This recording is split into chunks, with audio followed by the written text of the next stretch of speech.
Hello प्यारे दोस्तों, Rajasthan GK के अंतर्गत जो कठिन टॉपिक हैं उनमें से आज इस वीडियो में हम डिस्कस करेंगे राजस्थान में जल संसाधन यानी कि जो सिंचाई परियोजनाएं वगैरह हैं उनके बारे में वर्तमान में जो सबसे महत्वपूर्ण प्रश्न बन सकते हैं वो सारे इस वीडियो में हम डिस्कस करेंगे। तो शुरुआत करते हैं। सबसे पहले राजस्थान की जो सबसे प्रमुख परियोजना है इंदिरा गांधी नहर परियोजना। और इंदिरा गांधी नहर परियोजना चूँकि राजस्थान की सबसे मुख्य परियोजना है और जो पश्चिमी रेगिस्तानी भाग हैं उसकी तो एक तरह से कह सकते हैं कि जीवन रेखा है वो इंदिरा गांधी नहर परियोजना। तो यहाँ से प्रश्न बनने की संभावना रहती है हर बार ही परीक्षा में। शुरुआत करते हैं। सबसे पहले तो इंदिरा गांधी नहर है वो राजस्थान की प्रमुख नहर है, ये आपको पता है, क्लियर कट आपको ध्यान रखना है। पुराना और नया नाम वाला अंतर थोड़ा सा ध्यान रखेंगे आप। पुराना नाम राजस्थान नहर और नया नाम इंदिरा गांधी नहर परियोजना 1984 में जो किया गया था। इसे राजस्थान की मरुगंगा कहा जाता है, पक्का याद रखना है।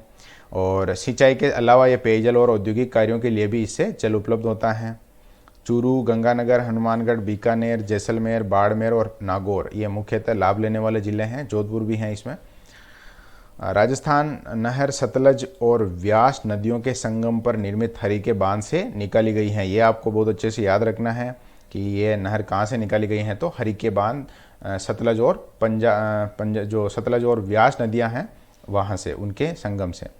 0 पॉइंट मोहनगढ़ जैसलमेर पहले था और अब कर दिया गया है गडरा रोड बाड़मेर, यानी कि जहाँ तक ये जाती हैं उसका जो लास्ट पॉइंट है वो अब हो गया है गडरा रोड बाड़मेर। पंजाब में इसकी लंबाई 132 और राजस्थान में इसकी लंबाई है 470 किलोमीटर।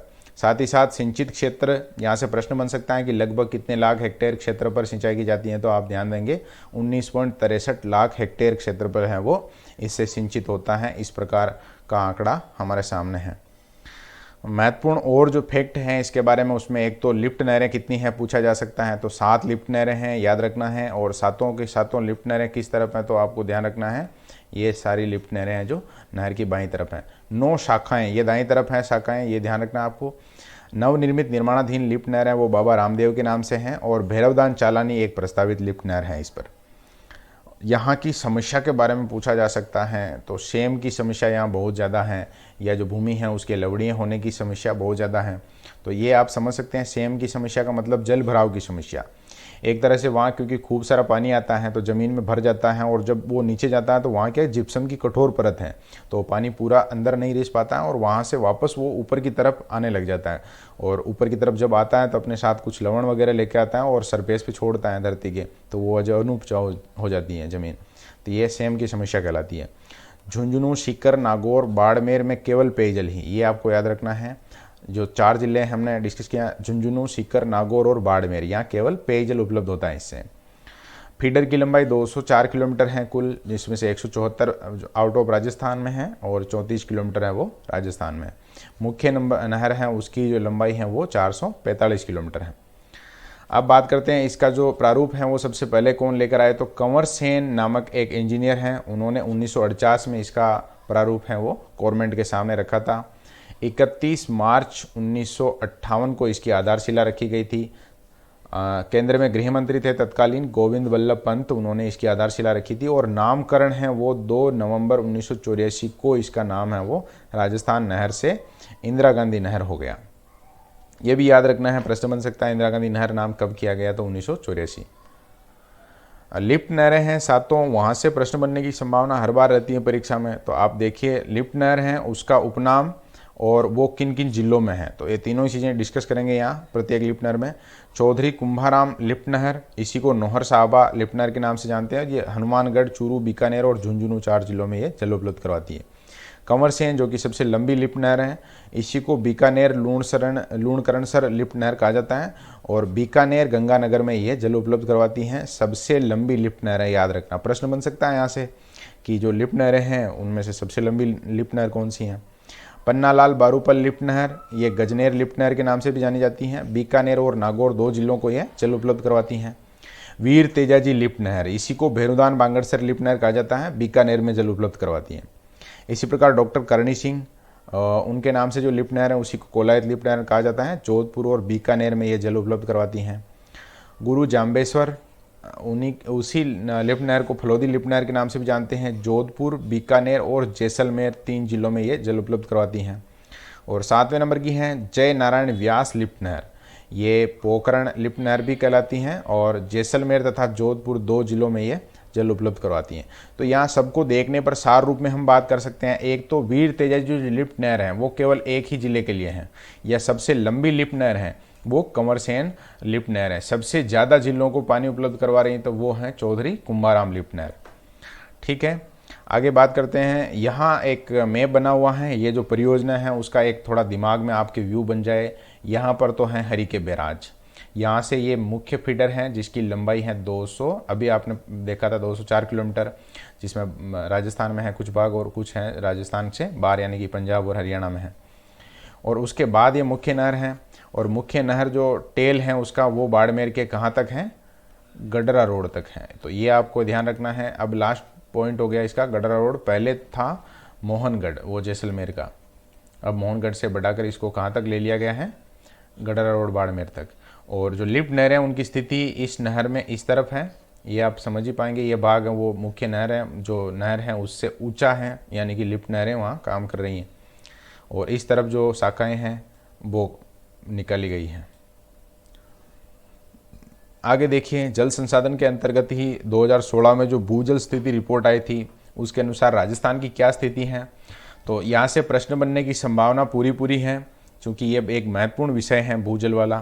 तो भूजल में आ सकता है कि सुरक्षित जिले कितने हैं, तो आपको याद रखना है 3 हैं, और अर्ध सुरक्षित जिले कितने हैं, तो वो 4 हैं। फिर यदि नाम पूछा जाए तो याद रखना है बांसवाड़ा, गंगानगर और हनुमानगढ़ ये 3 जिले ऐसे हैं जहां पर हम कह सकते हैं कि ये पानी के मामले में सुरक्षित जिले हैं जो रिपोर्ट है उसके अनुसार। और अर्ध सुरक्षित जिले जहां पर स्थितियां ठीक ठाक हैं वो हैं कोटा, चूरू, सिरोही और टोंक। तो यहाँ ये जो प्रश्न है, मतलब जो चारों जिलों के नाम हैं वहाँ से एक प्रश्न बन सकता है और उसमें आप कंफ्यूज हो सकते हैं चूरू से। तो आपको बहुत अच्छे से याद रखना है कोटा, सिरोही, टोंक के अलावा चूरू भी अर्ध सुरक्षित जिले में आता है। जबकि इन 7 जिलों के अलावा बाकी सब जो 26 जिले बचे हैं, 33 में से 7 चले गए, उधर 26 बचे हैं, वो सब हैं उनको रखा गया है डार्क जोन के अंतर्गत, यानी कि वहाँ पर स्थिति खराब है। जैसे अपने भीलवाड़ा में स्थिति खराब है, पहले ट्रेन आती थी पानी की, अब चंबल परियोजना होने से थोड़ा स्थिति काबू में है। तो यही स्थिति बाकी अन्य जिलों की भी है, इसीलिए उनको डार्क जोन में रखा गया है। नदी जोड़ो कानून एक बहुत ही महत्वाकांक्षी योजना अटल सरकार के समय आई थी, बहुत ज़्यादा चर्चा में भी रही थी और लोगों को ऐसे लगा भी था कि ये तो कमाल हो जाएगा। तो उस पर राजस्थान में भी काम हो रहा है। राजस्थान अधिवेशन का जल संसाधन कानून बना था 2015 में, और पूर्वी राजस्थान नहर परियोजना इसकी प्रथम योजना है जो नदी जोड़ो कानून के अंतर्गत आती है। नदी बेसिन प्राधिकरण बना था 2015 में, जिसके मुखिया होते हैं चीफ मिनिस्टर। और इसी प्रकार जो सलाहकार परिषद बनी थी जल संसाधन के लिए, उसके जो चीफ होते हैं वो भी कौन होते हैं, चीफ मिनिस्टर होते हैं, मुख्यमंत्री होते हैं। तो यह बातें ध्यान रखनी है आपको। अधिवेशन का कानून 2015 में, फिर नाम जो योजना है उसका पूर्वी राजस्थान नहर परियोजना, और इसी में बेसिन प्राधिकरण बना 15 में और सलाहकार परिषद 15 में, और दोनों का मुखिया अध्यक्ष कौन होता है, चीफ मिनिस्टर। आगे देखिए, पूर्व राजस्थान नहर परियोजना जो अभी हम डिस्कस कर रहे थे नदी जोड़ो कानून में, तो उसके अंतर्गत आने वाली नदियां हैं पूर्वी या दक्षिण पूर्वी जो नदियां हैं, कुल्लू, कुन्नू, पार्वती, काली सिंध, मेच, चाकन, बनास से मिलेगी, और मोरेल, बाणगंगा, गंभीरी, पार्वती इत्यादि जुड़ेगी आपस में। इसी प्रकार यह जब परियोजना चलेगी तो 26 छोटे बड़े बांध भी बनेंगे और 2 लाख हेक्टेयर नए कमांड क्षेत्र का इसमें विकास किया जाएगा। और इसी प्रकार सिंचाई के मामले में अगर बात करें तो 80,000 हेक्टेयर क्षेत्र में और नया जो क्षेत्र है उसमें सिंचाई क्षेत्र का विकास किया जाएगा। आगे देखिए, यहाँ पर ये जो योजना परियोजना हम पढ़ रहे हैं पूर्वी राजस्थान नहर परियोजना, तो उससे जो प्रभावित हैं, लाभान्वित हैं, वो क्षेत्र हैं ये वाला भाग अपना पूरा का पूरा राजस्थान का। तो ये जो नदियां हम अभी डिस्कस कर रहे थे वो सभी नदियां वो इस क्षेत्र में हैं, और इनको आपस में लिंक करने पर जहां पानी कम है वहां पर पानी की सप्लाई बढ़ जाएगी। और कुछ जगह ऐसी शिकायत रहती है कि पानी बहुत ज़्यादा आ जाता है, बाढ़ आ जाता है, तो वहाँ बाढ़ की समस्या वो भी इससे थोड़ी हल हो पाएगी। राज्य जल नीति 2010 में बनी थी, पहली बार राजस्थान में राज्य जल नीति बनी थी। और याद रखना है, सन पूछा जा सकता है कि राजस्थान में पहली बार जल नीति कब बनाई गई थी, तो 2010। इसी प्रकार वन नीति भी बनी थी अगस्त 2010 में। वर्षा, इस नीति के अंतर्गत जो मुख्य बिंदु हैं उसमें पहला है वर्षा जल संरक्षण, इसी प्रकार सिंचाई क्षेत्र का विकास करना, एकीकृत जल प्रबंधन, जल संगठन है उनकी सबकी क्षमता का वर्धन करना और लोगों में जागरूकता फैलाना जल संरक्षण के लिए। तो ये इसके मुख्य बिंदु हैं। जो नीति आई थी वो 2010 में। ये महत्वपूर्ण योजना है, काफ़ी चर्चा में रही थी पिछले सालों में। मुख्यमंत्री जल स्वावलंबन योजना अथवा जल स्वावलंबन अभियान 2016 में, इससे पिछले वाली सरकार ने चलाई थी ये योजना। 26 जनवरी 2016 से आरंभ हुई थी। गर्दनखेड़ी झालावाड़ से इसको आरंभ किया गया था। कुल 4 चरणों में ये योजना चली और इसका जो टारगेट था वो अगले 4 सालों में 21,000 गाँवों में जल संरक्षण का प्रयास करना था। और इसका जो प्रतीक था उस समय चर्चा में था, आइए हम सब इस जल क्रांति का हिस्सा बने। बहुत सारे बैनर वगैरह देखे होंगे आपने जिसमें ये डायलॉग है, वो डायलॉग कह रहा हूँ मैं, ये लिखा हुआ रहता था। राजीव गांधी जल संचय योजना, वर्तमान सरकार ने 20 अगस्त 2019 को ये योजना शुरू की थी और इसका जो उद्देश्य है, लक्ष्य है, वो लगभग मुख्यमंत्री जल स्वावलंबन योजना से मिलता जुलता है, क्योंकि वो योजना वो पिछली सरकार की थी, अब ये नई सरकार है तो अपने हिसाब से इनकी योजना चलेगी। और इसमें जो काम है वो है वर्षा जल संचयन, संरक्षण, उसका संरक्षण और विवेकपूर्ण उपयोग, प्रभावी अभिसरण, एनजीओ वगैरह हैं उनकी मदद लेना, संप्रदायों का सहयोग लेना, जागरूकता, जल स्थानीय स्तर पर जो जल स्रोत हैं उनसे पानी की उपलब्धता, भूजल स्थिति में सुधार करवाना, चारागाहों का विकास या वृक्षारोपण, फसल और बागवानी के उन्नत तरीके हैं उनको बढ़ावा देना। इसमें ड्रिप सबसे महत्वपूर्ण है। यदि ड्रिप का उपयोग करते हैं तो 60 से 70% पानी है वो बचता है। तो ये महत्वपूर्ण बिंदु हैं राजीव गांधी जल संचय योजना के। अगस्त 2019 से चल रही हैं और लक्ष्य लगभग वही हैं जो मुख्यमंत्री योजना में थे। राजस्थान जल क्षेत्र आजीविका सुधार योजना, इसका अंग्रेजी में शॉर्ट अगर बात करें तो RWSLIP, 31 मार्च 2017 को ये शुरू की गई थी और ये 2025 तक चलने वाली योजना है। मतलब कि अगले 8 साल तक ये जो टारगेट है वो पूरे करने हैं। 25 जिलों में ये योजना चलाई जा रही हैं और इस योजना के अंतर्गत आपको आंकड़ा ध्यान रखना है, कुल जो सिंचाई परियोजना है वो है 137 परियोजनाएं। उनका पुनर्वास करना है और नवीनीकरण करना है, यानी कहीं टूट फूट है, मरम्मत की आवश्यकता है या रिनोवेशन की आवश्यकता है तो वो इस योजना के अंतर्गत किया जाएगा। इस योजना के जो चरण हैं वो 3 हैं और परीक्षा में सबसे ज़्यादा संभावना रहती है कि ये योजना कब तक चलेगी। इस प्रकार का प्रश्न तो 2025, 8 सालों के लिए योजना है। रेगिस्तानी क्षेत्र में राजस्थान जल क्षेत्र पुनर्गठन परियोजना, तो इस प्रकार का प्रश्न पूछा जाए तो कुल जिले हैं 8 जिनमें ये चलाई जा रही हैं, जिनमें गंगानगर, हनुमानगढ़, चूरू, नागौर, बीकानेर, जोधपुर, जैसलमेर और बाड़मेर मुख्य जिले हैं। और इसमें सहयोग करने वाला वित्त पोषक हैं वो न्यू डेवलपमेंट बैंक है, जिसको शॉर्ट में कहीं कहीं नाम आता है NDB। तो आपको याद रखना है, रेगिस्तानी क्षेत्र में राजस्थान जल क्षेत्र पुनर्गठन परियोजना है वो NDB द्वारा वित्त पोषित है। इसी प्रकार एक ड्रिप योजना है, बांध पुनर्वास और सुधार योजना, तो इसमें सहयोग कर रहा है विश्व बैंक और सहयोग में मेन चीज़ें हैं वो बांधों के लिए प्रयास किया जा रहा है। 4 वाटर कॉन्सेप्ट भी देख लीजिए। 4 वाटर कॉन्सेप्ट के अंतर्गत 4 इस प्रकार के कॉन्सेप्ट हैं जिनसे हमें फ़ायदा होना है पानी के मामले में। वर्षा जल हो या भूजल हो या भूमिगत जल हो या मिट्टी की नमी, इन सब का उपयोग है अधिकाधिक लोगों को करना चाहिए। तो जल संरक्षण है उसका सहयोग करना चाहिए। जो भूजल है उसको प्रदूषित होने से बचाना चाहिए। इसी प्रकार भूमिगत जल है उसका भी आपको विवेकपूर्ण दोहन करना चाहिए ताकि जल स्तर है बहुत ज़्यादा गिरे नहीं। और मिट्टी की नमी है उसका भी उपयोग, जैसे खड़ीन वगैरह हैं ऐसे तो वहाँ खेती बाड़ी की जा सकती हैं। और ये जो 4 वाटर कॉन्सेप्ट हैं उसमें हमारा सहयोग कर रहा है ऑस्ट्रेलिया।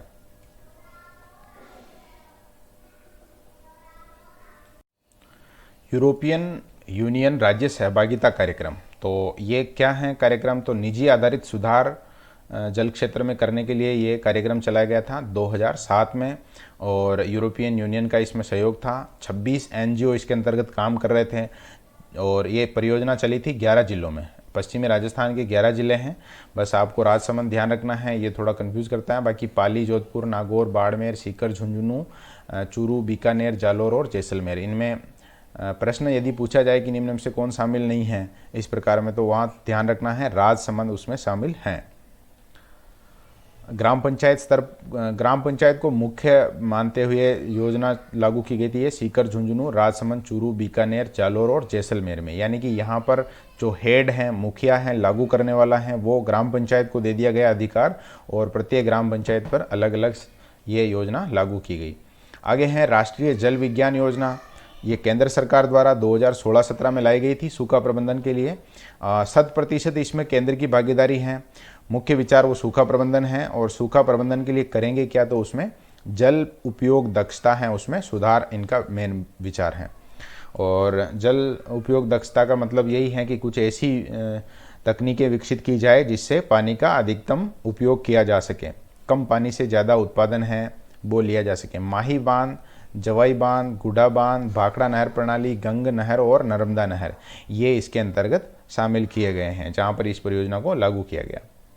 राष्ट्रीय झील संरक्षण योजना 2001 में केंद्र सरकार द्वारा लाई गई योजना है, जिसमें पूरे जो भारतवर्ष हैं उसकी सभी जिलों में जो मुख्य ऐसी जिले हैं जिनको संरक्षण की आवश्यकता थी उनके लिए योजना लाई गई। और राजस्थान की यहाँ इस योजना में 6 मुख्य जिले शामिल की गई हैं, जो आना सागर, मानसागर, नक्की, पुष्कर, पिछोला और फतेह सागर हैं।